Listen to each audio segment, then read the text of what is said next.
Kafe kitabi, menyenang anda kafe kitabi.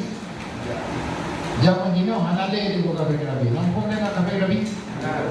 Orang yang bukan Islam, tapi mandang berkaitan dengan Nasrani, mandang berpegang di awal dengan Injil yang betul, maka di keturunan daripada nek yang pernah berpegang dengan Injil yang betul.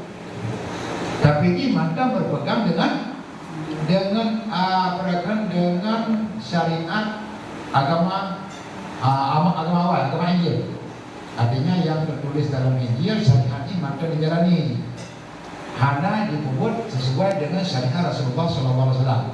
Jika belum Islam tapi di belum kitab, artinya yang dilakukan yang menjadi ibadah nah kita pegangan pegangannya kitab, yaitu kitab Injil. Jadi memang kadang-kadang